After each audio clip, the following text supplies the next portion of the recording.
Hello tout le monde, comment ça va? Bon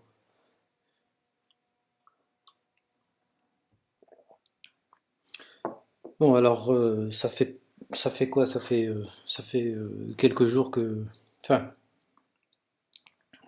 j'ai disparu, j'ai disparu de la circulation pour quelques jours parce que en fait,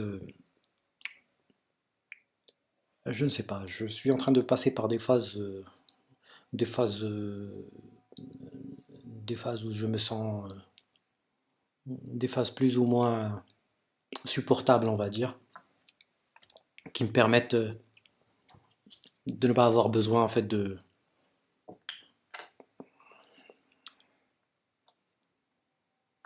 parler à moi-même ou de parler à mon PC, tout simplement.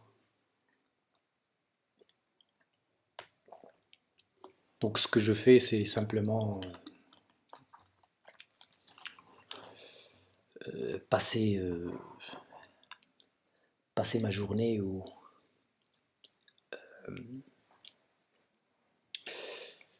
faire en sorte que ma journée se passe du mieux que je peux, hein. Je fais du mieux que je peux. Donc je fais juste en sorte que ma journée se passe, tout simplement. Pas plus que ça.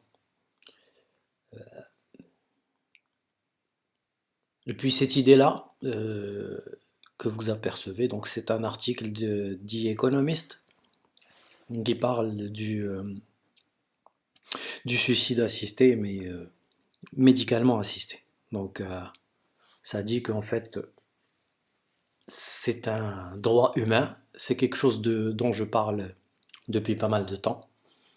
Donc je dis et je le répète et je le dis et je le répète encore et encore que c'est un droit humain et que c'est le droit de chacun. Le droit de chacun de disposer de sa vie. Parce que c'est sa propriété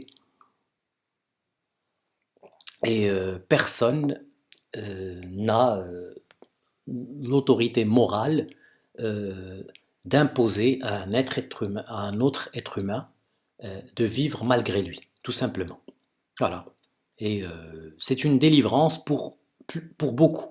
C'est vrai que cet article ne parle que de cas, que de personnes qui ont eu le droit à justement à ce suicide assisté pour la simple et bonne raison.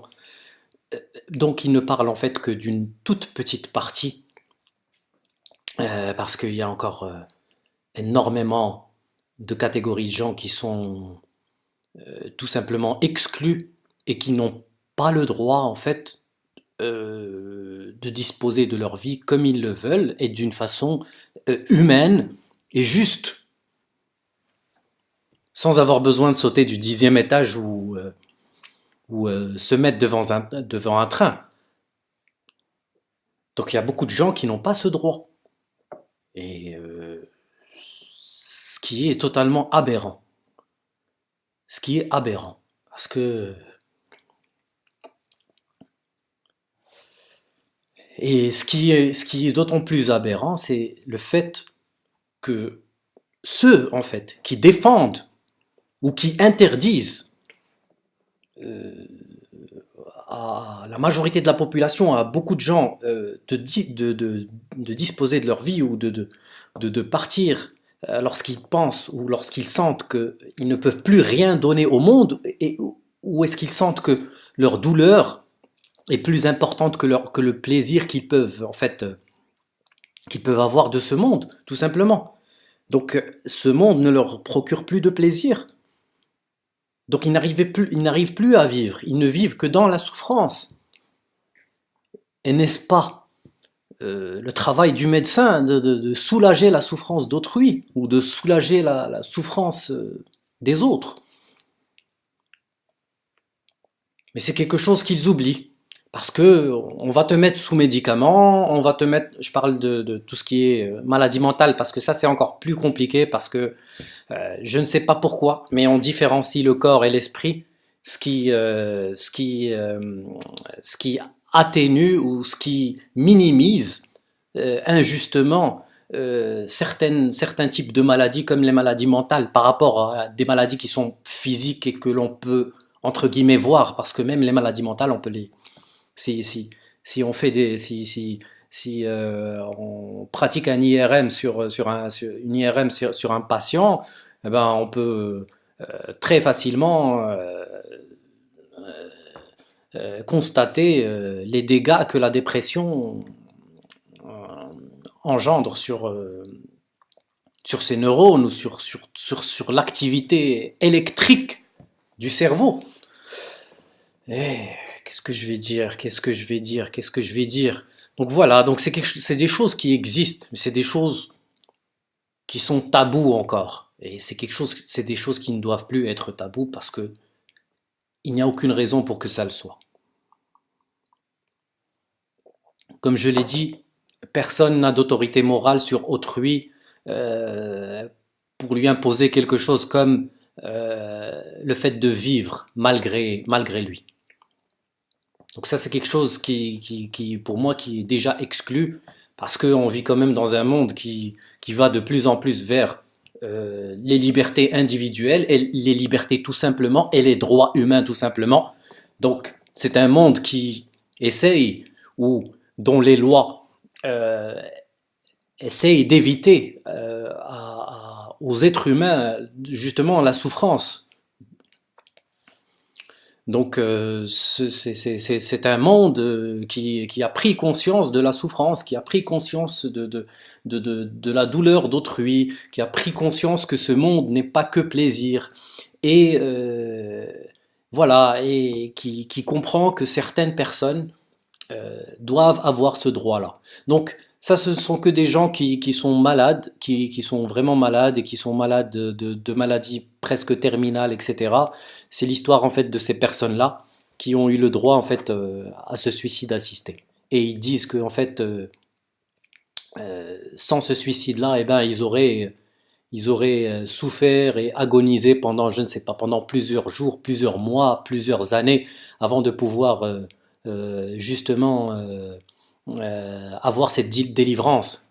Ce que je dis, c'est que ce qui est drôle, c'est que ceux qui sont contre, en fait, qui sont contre le suicide assisté, euh, le sort fait en sorte que certains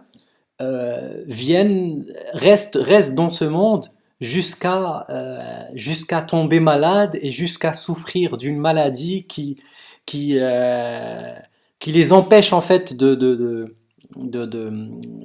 qui les fait souffrir et qui les empêche en fait de vivre et même d'apprécier voilà, d'apprécier la vie.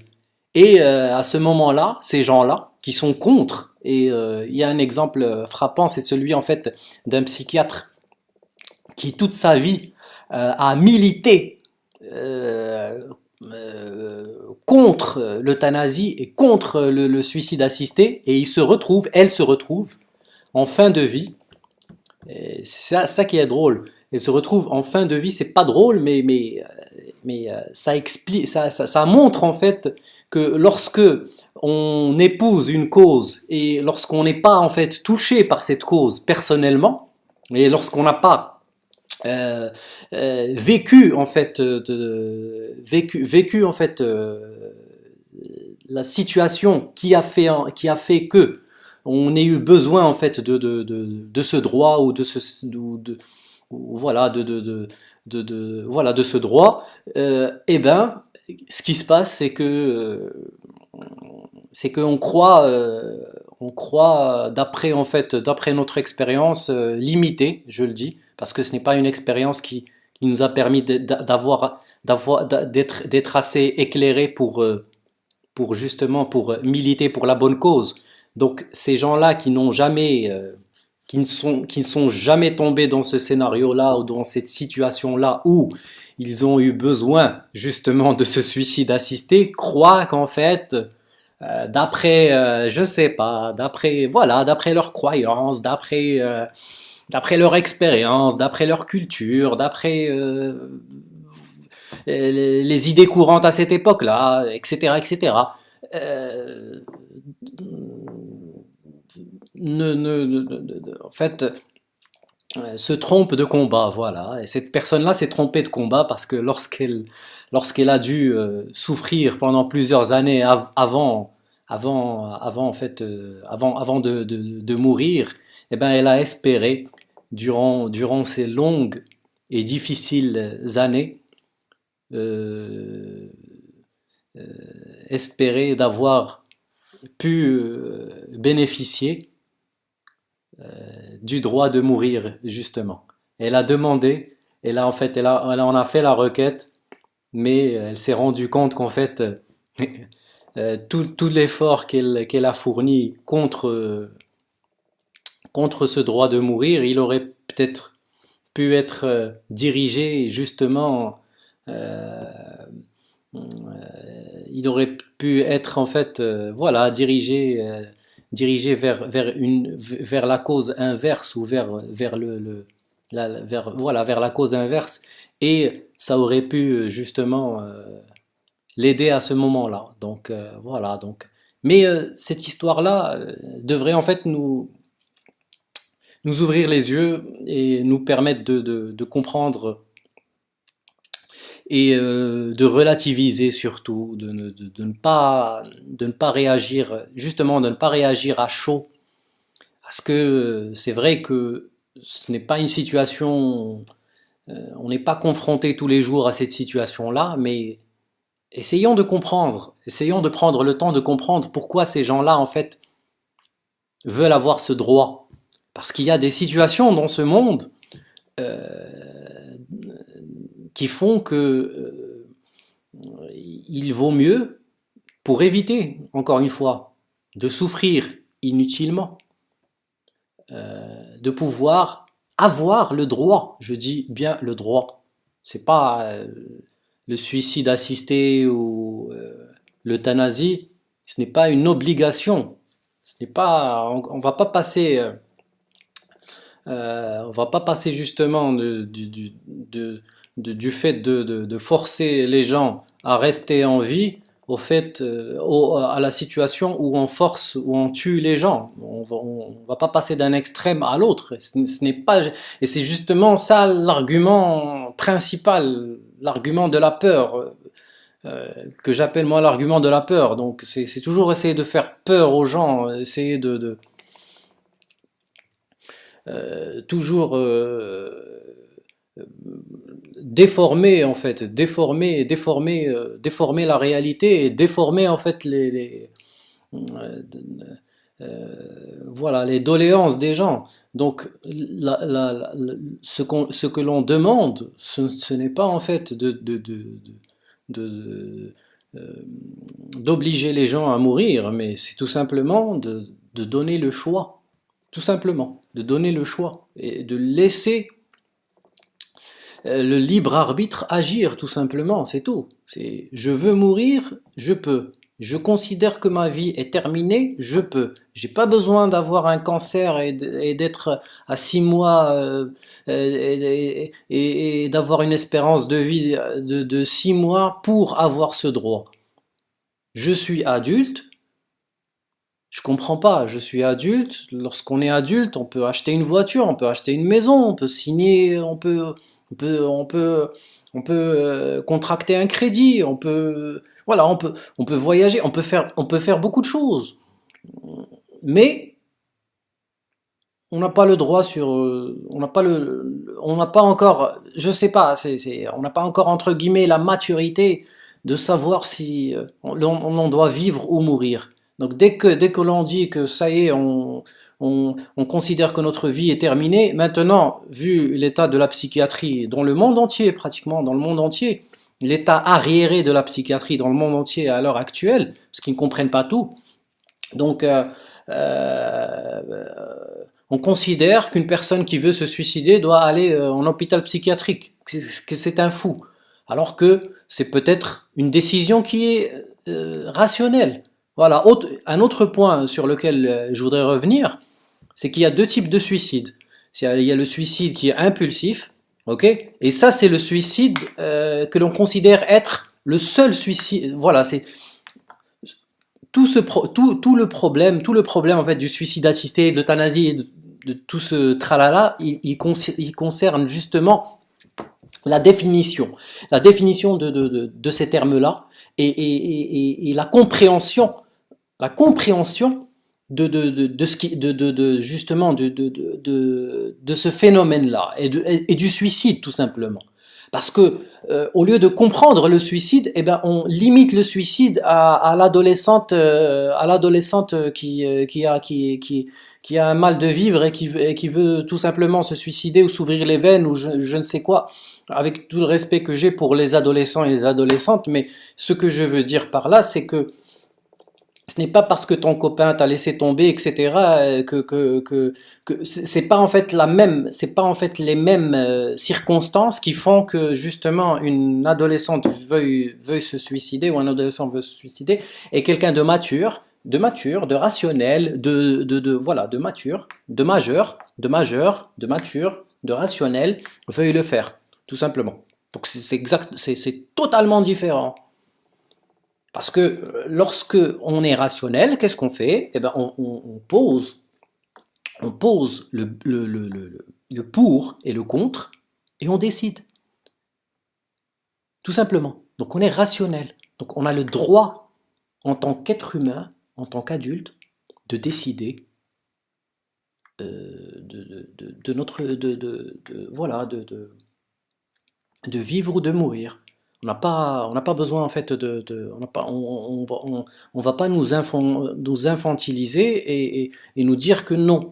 Sur cette décision-là, c'est toujours je ne sais pas qui, le médecin, le gouvernement, le ça, qui considère que non, vous devez vivre malgré vous. Non, c'est un choix qui est personnel, tout simplement. Voilà.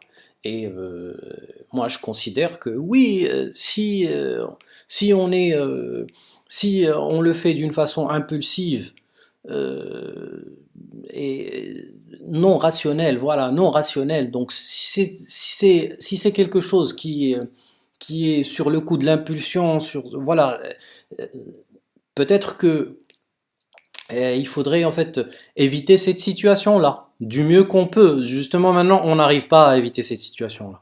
Parce que là, on parle, ce qui est drôle, et justement, je vais revenir sur ce point, mais ce qui est drôle, c'est que les gens qui sont en train de critiquer le suicide rationnel, pas rationnel, pas le suicide rationnel, mais le suicide en général, etc., eh ben, ils ne comprennent pas qu'en fait, ils n'arrivent même pas à éviter les suicides qui sont impulsifs.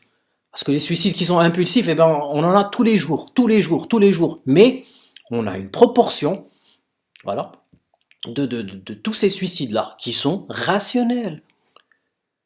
Donc les gens qui ont pris une décision et qui considèrent qu'ils ne veulent plus vivre, etc., et que ce n'est pas, ils viennent pas d'avoir l'idée, etc., ils vont pas aller l'exécuter ou aller se suicider sur le coup, etc.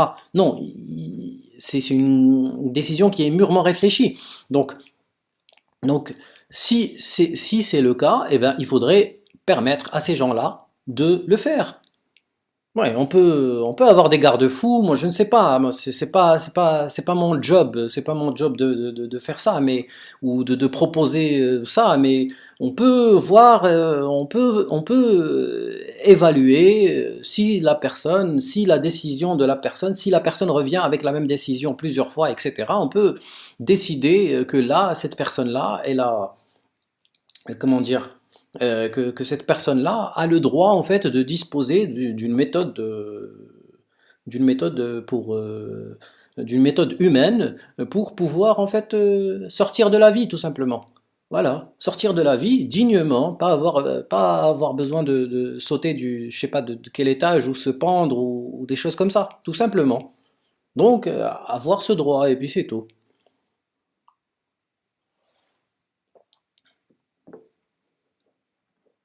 Parce que là, on met tout sur le suicide. Si tous ceux qui ont déjà vu des campagnes en fait de sensibilisation sur le suicide, etc., ils remarquent une seule chose, c'est qu'en fait, on ne considère le suicide que irrationnel. Donc c'est toujours du suicide impulsif. On ne prend pas le cas, par exemple, mon cas ou le cas d'autres personnes, etc., qui ont en fait, qui ont envie d'avoir ce contrôle sur leur vie. Voilà. Ils veulent avoir un contrôle sur leur vie.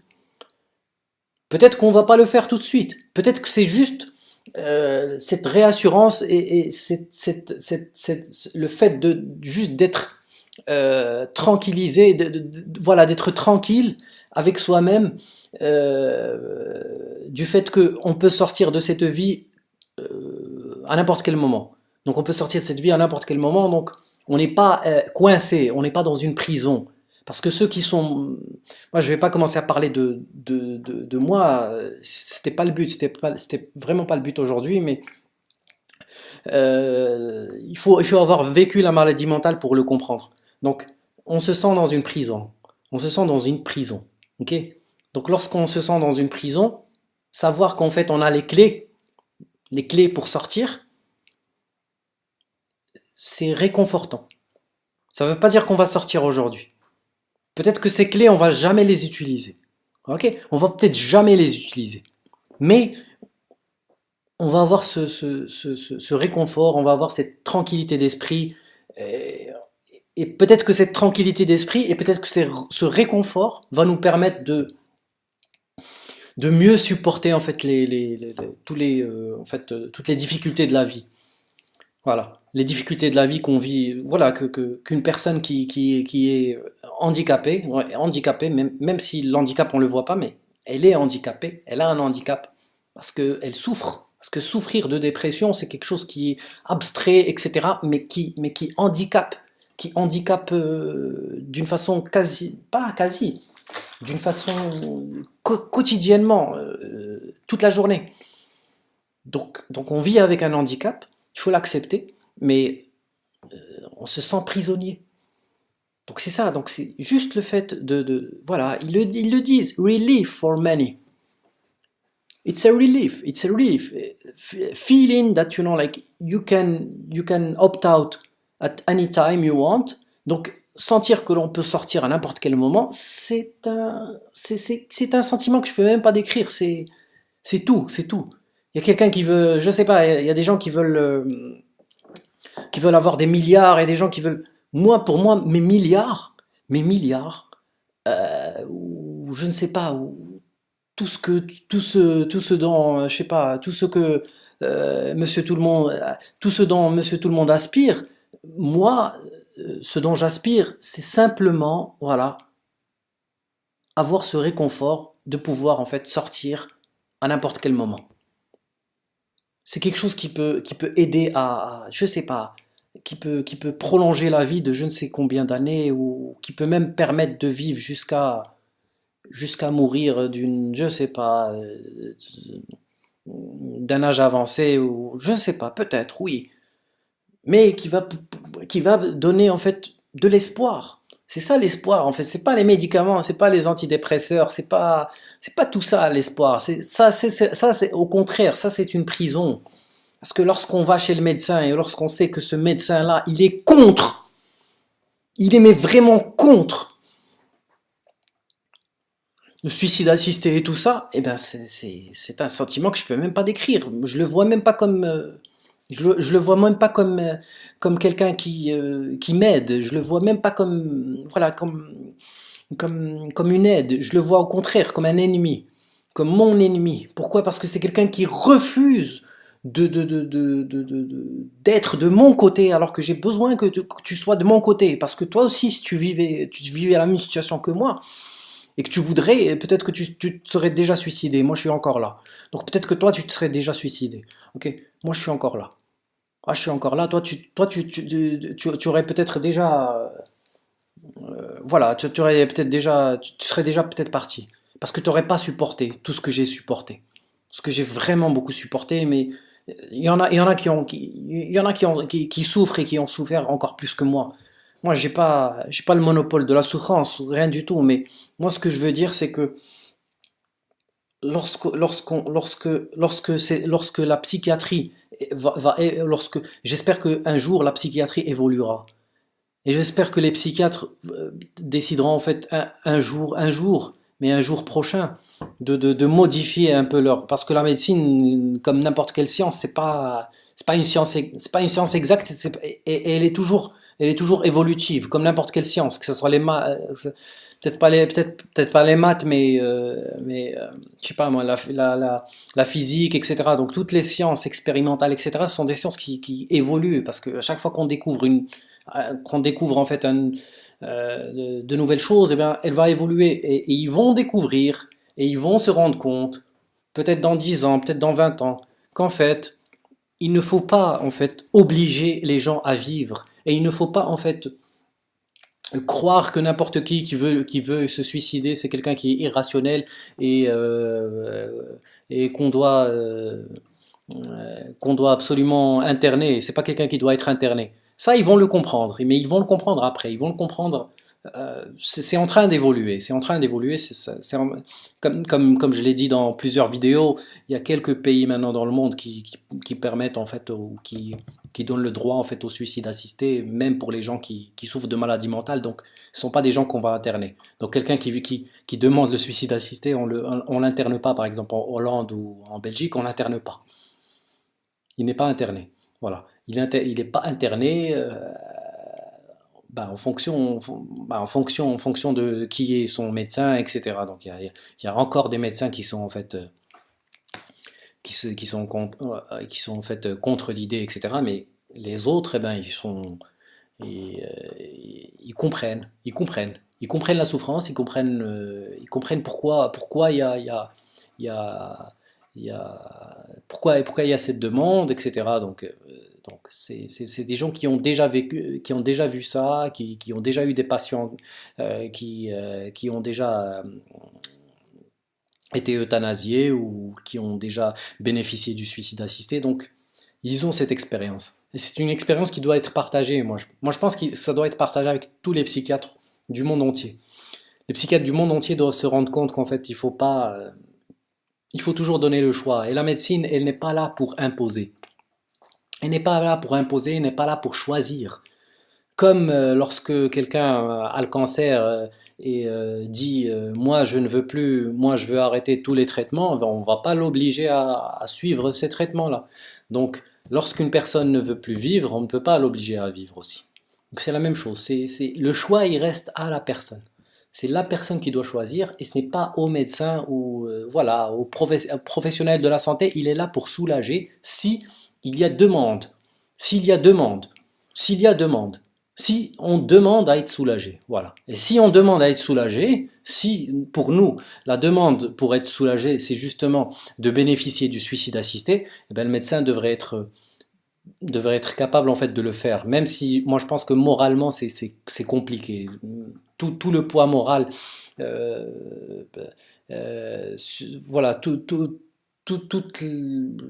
toute l'émotion qui est quand même provoquée par justement par le fait en fait de donner la mort à quelqu'un, ou d'aider quelqu'un à mourir, moi je trouve que c'est compliqué pour un médecin. Pour moi, il devrait y avoir une solution qui est non médicalisée. Donc peut-être un médicament qu'on prend, et puis voilà, etc. Donc quelque chose qui est indépendant, et que la personne peut et, et que la personne peut utiliser chez elle. On n'a pas avoir besoin d'un médecin, parce que moi aussi je comprends, et pour moi, mettre de la pression ou mettre du stress supplémentaire sur le dos des médecins, pour moi ce n'est pas vraiment le but. Donc quelque chose qui est non médicalisé, moi je trouve que c'est une bien meilleure approche que l'approche médicalisée, parce que c'est vrai que c'est compliqué. C'est compliqué, c'est difficile, c'est pas facile, c'est pas, c'est pas c'est pas une épreuve qui est simple, voilà. Voilà. Donc voilà, on a un peu parlé, et puis je vais vous laisser. Je voulais juste en fait vous partager avec vous cette idée-là. Et puis je vous souhaite une bonne année. Merci tout le monde. Bye.